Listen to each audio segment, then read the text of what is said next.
जय मां कामाख्या, जय मां जगदम्बा। दोस्तों, सभी साधक साधिकाओं का स्वागत है मेरा चैनल कामाख्या के अघोरी में।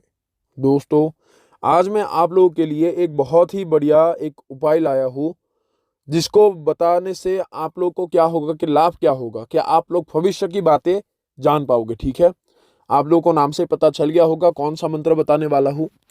देखो, ये जो मंत्र है ये एक बहुत ही साबर और बहुत ही ताकतवर मतलब मंत्र है। ठीक है, और ये जो मतलब मंत्र का प्रभाव, ये हमारा खुद का परीक्षित मतलब मंत्रों में से एक मंत्र है। ठीक है, और ये जो मंत्र है ये आप लोगों के दादा गुरु ने हमें सिखाया है, इस मंत्रों को बताया है, क्योंकि उनको प्राप्त हुआ था ये माता के आशीर्वाद से। तो ये जो मंत्र है, इसको जो भी साधक सिद्ध कर लेगा, उस इंसान को, किसी भी इंसान के भूत अथवा वर्तमान हो अथवा भविष्य हो, तीनों कालों के ज्ञान या फिर तीनों कालों के बारे में पता लगेगा। ठीक है, वो इतना ज्ञानी बन जाता है। इसमें ना ही किसी शक्ति आकर बताता है, ना ही कोई शक्ति प्रत्यक्ष होकर दर्शन देता है। ठीक है, बस आप जैसे ही आंखें बूंद बूंद करोगे, उस इंसान को बस छू के या फिर उसको देखे, ठीक है, देखकर भी अगर वो करोगे, छू कर अगर करोगे, तो उसके हर बारे में पता लगेगा। उसका नाम क्या है, क्या चीज किसको जानता है, कौन कौन के किसके साथ है, घर में कितने लोग हैं, हर चीज बता सकता अगर छू लोगे। और अगर बिना छुए अगर उसको देखोगे, तो आने वाले सेकंड को तक बता सकते हो, एक एक सेकंड को, कि वो क्या कर रहा है, क्या करके आया है, क्या नहीं करेगा ये। ठीक है, अभी मैं आप लोग को विधान बताता हूं कि आप लोग को करना किस प्रकार है। ठीक है, सबसे पहला क्या होता है, गणेश जी का पहले आप लोग को पूजा करना होगा। इस मंत्र को, किसी भी मंत्र के साधना में बैठो तो गणेश जी का आशीर्वाद अवश्य ही प्राप्त करना अति आवश्यक है। ठीक है, क्योंकि वो प्रथम पूज्य है, उनके आशीर्वाद हर रिद्धि सिद्धि का दाता वो है। ठीक है, गणेश जी का पंचोपचार पूजन कर लो। उसके पश्चात आपको शिव जी का पूजा करना है। शिव, शिव क्योंकि वो आदि गुरु है, उनके ऊपर कोई गुरु नहीं। ठीक है, तो सप्त ऋषि जो थे उनका भी गुरु शिव ही थे। तो उनके आशीर्वाद, बिना आशीर्वाद के, तंत्र मंत्र के लाइन में, किसी भी मंत्रों के, किसी भी साधना के ऊपर अगर आपको विजय होना है, सफल होना है, तो शिव का आशीर्वाद होना अति आवश्यक है। तो उसके पश्चात माता का आपको मतलब पूजा करना होगा पंचोपचार। चाहे माता काली का करो, एक ही देवी है क्योंकि उनका ही अंश है। माता दुर्गा का करो, ठीक है, तो माता का पूजा कर लेना है, क्योंकि षट कर्म, षट विद्या जो है वो माता का ही देन है, माता के से ही उद्भव है ये जो भी क्रियाएं होते हैं। तो माँ पराशक्ति का पूजा कर लो, आदि शक्ति का। उसके पश्चात आप लोगों को करना क्या होगा, दिन कब से बैठोगे। दिन आप सोमवार का चुनाव कर सकते हो, बुधवार अथवा गुरुवार, ये 3 बारों से आप शुरू कर सकते हो। और ये जो साधना होगा, ये आप लोगों को 2 टाइम कर सकते हो। ठीक है, एक तो होता है ब्रह्म मुहूर्त, और आपको डेली करना होगा। एक तो होता है ब्रह्म मुहूर्त, जिसमें आप लोगों को 4 से लेकर 6 बजे, और एक होता है रात्रि के दूसरा प्रहर 10:30 से लेकर 12:30 बजे, ये 2 घंटा, कुल मिलाकर 4 घंटा आपको मिलेगा। ठीक है, ये 4 घंटे में आप लोग को जप करना होगा। और जब आप लोग को किस प्रकार करना होगा वो देखो देखो अगर इस मंत्रों को धीरे धीरे प्राप्ति करना है, तो डेली आप लोग 381 बार जप करोगे। 381, 381 बार आप लोग जप करोगे। ठीक है, ये जब जो होगा, इस जब से आपको धीरे धीरे भविष्य के बारे में पता लगेगा, सीधा नहीं पता लगेगा, धीरे धीरे सपने के माध्यम से इसमें आप लोगों को पता लगेगा, और हर चीज याद रहेगा। ऐसा नहीं है कि आप भूल जाओगे, और अगर भूलने की आदत है, ठीक है, तो तब तो एक पन्ना और एक कलम पास रखो, जैसे उठो वो लिख के रख लो सब। और इसमें ये करने की आवश्यक नहीं है। जब हम लोगों ने किया था, तो मतलब क्या हुआ था कि हमें याद रहता था।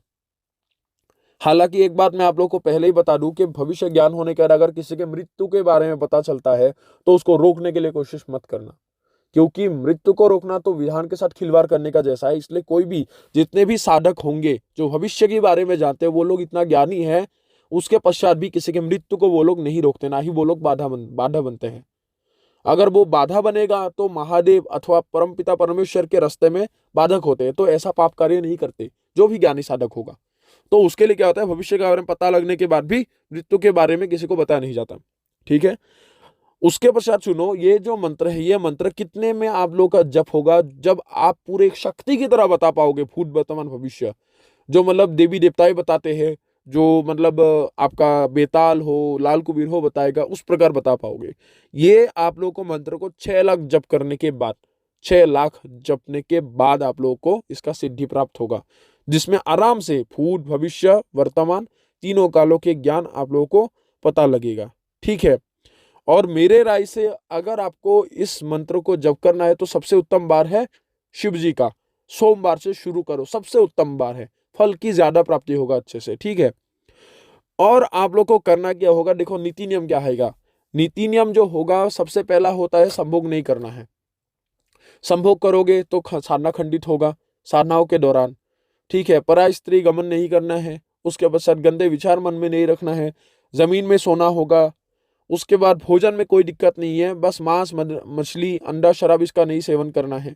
ठीक है। सात्विक निरामिष आहार खाना है। ठीक है। लहसुन प्याज जितना ना खाओ उतना ही उत्तम है। ठीक है, उतना ही उत्तम है। तो खाने में और रहने में परहेज करो और साफ सुथरा नहा धोकर ही बैठना होगा। ठीक है। कपड़ा जो होगा बस ढील ढाल कपड़ा पहन लो, धोती, ठीक है, कुर्ता पजामा, ऐसा अगर कपड़ा पहन तो कोई दिक्कत नहीं है, ये पहन सकते हो। आसन जो होगा, आसन आप किसी भी प्रकार का आसन ले सकते हो, बस काले आसन मत लो। ठीक है। बाकी आप लाल वस्त्र लो, लाल आसन, ऊनी आसन ले लो, किसी भी प्रकार का आसन ले लो, कोई दिक्कत नहीं। अगर कुशा का हो उत्तम है। ठीक है। बस काले कपड़े का इस्तेमाल मत करना। और जो माला से जब करोगे वो रुद्राक्ष की माला हो, सात्विक विधि से संस्कारित हो। मैं पहले ही बता चुका, अगर किसी को माला जागृत करना है तो हमसे विधान ले सकता है, हमें मैसेज करना व्हाट्सएप में, आप लोग को बता दिया जाएगा। ठीक है। तो ये जैसे ही आपको थोड़े थोड़े बारे में पता लगना है तो आप 321 बार जप करो। और अगर आप लोगों को जैसे खुद ब खुद हर चीजों के बारे में पता चले, तक्षण जैसे खड़े हो वैसे, तो ऐसे सिद्धि प्राप्ति के लिए इस मंत्र को आप लोग को 6 लाख बार जप करना होगा। 6 लाख जप करके ही आप लोग को इसका सिद्धि प्राप्त होगा। ठीक है। और जो दिशा होगा, पूर्व या फिर उत्तर दिशा की ओर मुंह करके आप लोग को बैठना होगा। इस विधान को करोगे तो निश्चित रूप से आप लोग को भूत भविष्य वर्तमान तीनों कालों के ज्ञान पता लगेगा ही लगेगा। ठीक है। ये आप लोग का हो गया। उसके बाद सवाल था कुछ साधुओं का, वो सवाल जवाब मैं आप लोग को दे देता हूँ कि गुरुजी क्या माता काली अथवा बाबा भैरव का मतलब ट्रांसफर होते हैं, कोई साधक बता रहा था। देखो एक बात मैं बता देता हूँ, कई साधक नहीं, कोई भी बता दे, अघोरी तक भी, बड़े बड़े अघोरी तक भी बता दे कि मैं भैरव का सिद्धि दे दूंगा, ये सिद्धि प्रत्यक्ष करके दे दूंगा। किसके गान में इतना दम नहीं है, सीधी सी बात बता देता हूँ। जो सही में साधक होगा उसको आराम से ये बातों का पता लगता ही है, क्योंकि देवी देवताओं का ट्रांसफर नहीं होते, ये असंभव है। हाँ, इतना अवश्य हो सकता है कि गुरु आपको आशीर्वाद के स्वरूप में अगर वो सिद्धि देना चाहता है तो वो क्या करेगा, आपके नाम पे उस सिद्धि को, उन्होंने जो मंत्र से सिद्धि किया था उस मंत्र को कीलित करके, मतलब जो कीलित है वो हटाकर आपके नाम में उसको मतलब जागृत कर देगा वो मंत्र को। क्योंकि जब जिस मंत्रों से उन्होंने मतलब जब किया है तो उनके नाम पे है, उस चीज को मतलब वो तोड़ के वो तुम्हारे नाम भी उसमें बैठा देगा। तब तुम अगर उस मंत्र को पढ़ोगे दूसरे विधान के अलावा, अगर उस गुरु के किए हुए विधान से ही करोगे, और गुरु अगर अपनी शक्ति को प्रार्थना करेगा, उस बाबा को प्रार्थना करेगा कि मेरे शिष्य को जल्दी से आप दर्शन दीजिए, वो प्रार्थना से जल्दी से वो देवी देवता का दर्शन अवश्य मिलता है। इतना गुरु के हाथ में होते हैं। ठीक है। और कई लोग बताते हैं कि गुरुजी क्या अप्सरा का साधना होते हैं, क्या 31 में सफलता हासिल होता है। देखो, अगर रही बात दिमाग की, तो आप लोगों के पास दिमाग तो अवश्य होगा, शक्ति भले ना ही हो, तो आप लोग थोड़ा सा दिमाग लगाओ कि अप्सराएं जो आते थे पहले टाइम में, ये किसके लिए, ये देवराज इंद्र ने क्या करता था कि जब किसी ऋषि का तपस्या तोड़ना था या फिर कोई भी तपस्वी का, तो वो अप्सराओं को लुभाने के लिए भेज देते थे। और अप्सराओं का भी दर्शन तब होता था जब 1000 वर्ष तपस्या होती थी, तब जब 100 साल तपस्या होते थे, तब अप्सराओं का दर्शन होते हैं। तो आप सोच लो कि हाँ, ये मैं बिल्कुल मानता हूं कि कलयुग सबसे उत्तम युग है। ठीक है। लेकिन ये कोई देवी देवता का आशीर्वाद नहीं है, ये कोई देवी नहीं है, ये एक शक्ति के हिसाब से लोग पूछते हैं उसे। ठीक है। और देखो, अप्सरा साधना करने से तो अच्छा है आप कोई प्रेतात्मा का करो, एक भूत करो, आपको अच्छा कार्य देगा। क्योंकि अप्सरा के अंदर जो भी साधक सिद्ध करता है अप्सरा को, उसके अंदर जो मोहन होते हैं, ठीक है, मोह कर लेने वाला वो गुण आते हैं, और उसके जरिए अप्सरा के आशीर्वाद से या फिर अप्सरा के जरिए आप वशीभूत किसी को आराम से कर सकते हो। बाकी किसी भी प्रकार का सत्कर्म के काम वो नहीं करते, बस अपने साधक को मतलब संतुष्ट करके रखते हैं, चाहे वासना प्रेम से, किसी भी प्रेम से हो, या फिर भोग विलास के प्रेम से कोई आपको मतलब जो दिव्य पदार्थ है उसको लाकर खिलाते हैं। ये मैं बिल्कुल मानता हूँ, नृत्य कला उससे आपको प्रसन्न रखता है। वो यही कार्य के लिए होते हैं, खुद के लिए होते हैं, किसी के कल्याण के लिए अप्सरा साधना नहीं होते। क्योंकि जब तुम्हारे दादा गुरु अम्बुवासी में होते हैं तो उसमें बहुत सारे शिष्यगण उनसे मिलने के लिए आते हैं, क्योंकि बहुत सारे अघोरियों ने भी उनसे शिक्षा ली है। तो वो लोगों के सामने जब, क्योंकि गुरु उस दिन क्या करते हैं, तुम्हारे दादा गुरु जी उनके क्या बोलते हैं कि शक्तियों को दिखाते हैं।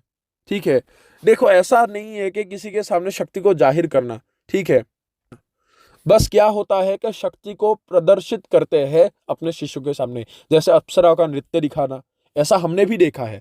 और तुम्हारे दादा गुरु ने स्वयं कहा था कि शिवा तुम इसको साधना को कर लो, लेकिन हमने कभी भी अप्सरा का सिद्धि नहीं किया। और ना ही आप लोगों ने देखा होगा कि मेरे चैनल में आप लोगों का किसी भी प्रकार से अप्सरा का साधना मैंने नहीं डाला। क्यों?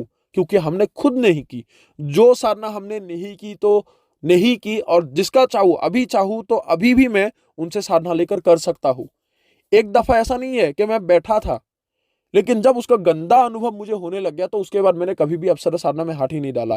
क्योंकि पूरे शरीर में आके ऐसा वो बोलता है कि सांप की तरह रेंगता रहता है, कोई छू रहा है, कोई औरत, खुशबू आने लग जाएंगे, ऐसा अनुभव मेरे साथ हुआ था।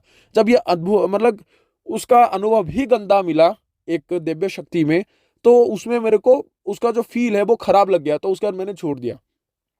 और अप्सराएं कैसे हो गए खुद सोच लो।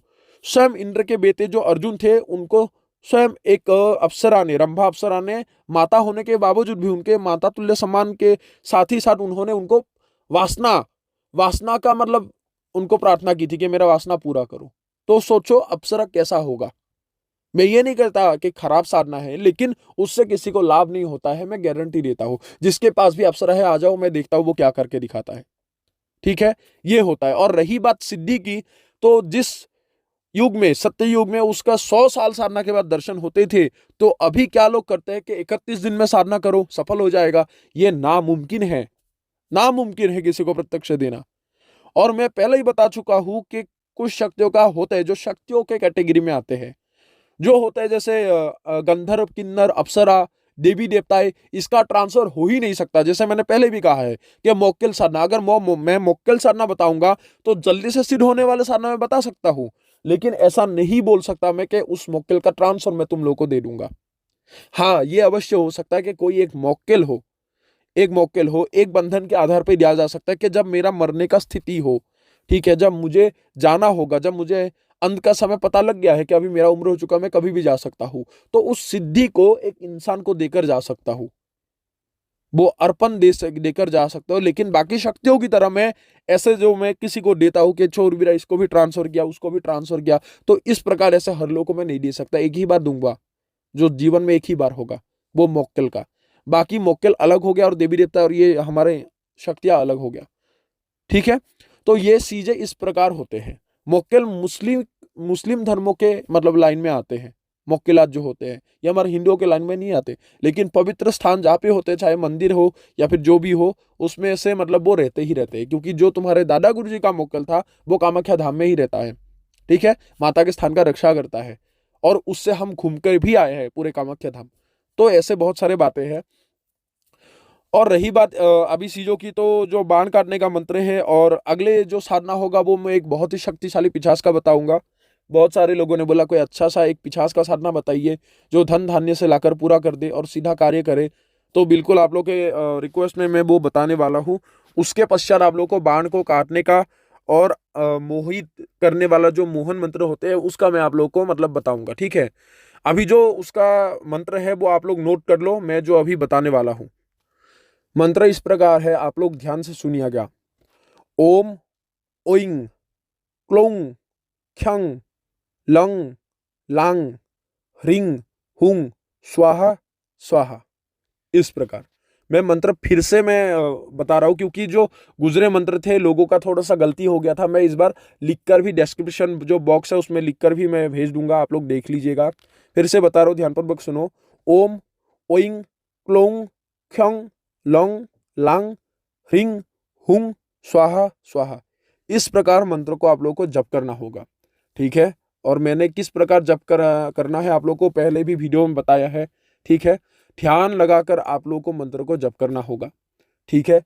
और मंत्र जो जप करोगे वो इतने स्पीड से हो कि एक लिमिट रहे, ऐसा नहीं है कि आपको ही समझ ना आए, बहुत ही तेजी से पढ़ रहे हो, ठीक है। और देखो कोई भी वस्तु हो, बिना मेहनत के साधना के लाइन में कुछ भी प्राप्त नहीं होता। हवा में प्राप्त करने के लिए तो सोचो भी मत। कई लोग मुझे बोलते हैं कि भाई कोई धाम का बाबा है, कोई बागेश्वर का। तो देखो जो भी बाबाएं होते हैं, हम भी बाबा बन सकते हैं, तुम भी बन सकते हो, लेकिन शक्ति को किसी को मतलब दिखाकर शो ऑफ करके ऐसा नहीं। अगर उसको लग रहा है कि वो कर रहा है तो करने दो, ठीक है। लेकिन अगर वो कर रहा है किसके आधार पर, शक्ति भी क्यों साथ दे रहा है, क्योंकि उतने साल उसने मेहनत की है, तब उसको सिद्धि प्राप्त हुई है, ठीक है।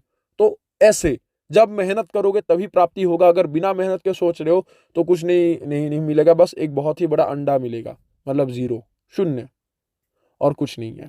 तो दोस्तों कैसा लगा आप लोग को ये जानकारी, आशा करता हूँ अच्छा लगा होगा। तो अभी सभी से लोगों से इजाजत लेता हूँ। जय मां कामाख्या, जय मां जगदम्बा।